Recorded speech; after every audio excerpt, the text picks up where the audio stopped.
qofka oo sooman haddii dhiig lagu shubo ama laga shubo soomkiisu muxuu noqonayaa? qofku markuu sooman yahay inuu dhiig shubo ama istoobo ama dhiiggii yaraa muunadda ahaa ee shaybaadhka laga qaado, culimmadu waxay u badan yihiin inaanu ka jabinay soomka. anas binu maalik wuxuu leeyahay waxaa loo diidi jiray uun dacfi daraaddii, qofka sooman uu daciifinayo dhiiggaa laga qaadaya, laakiin ma jabinaya baa u badan yihin culimmadu. qowlkaasaynu qaadan. ku shubista lagu shubayo marka horta uu gaadho qofku heer dhiig lagu shubo, macnaheedu waxa weeyaan uu u bannaantay inuu iska afuro maalintaa.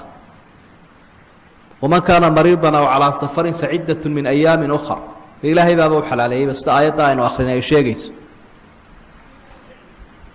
qofku inuu iscadibo o isdhibo maya.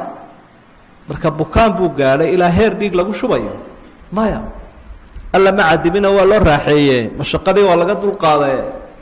manaa dhibkii ziyaadada ah, walmashaqatu tajlibu taysiir, ha iska cuno. hadday se dhacdaba isagoo sooman in lagu shubo maalinkaa uu soo qallaynaya.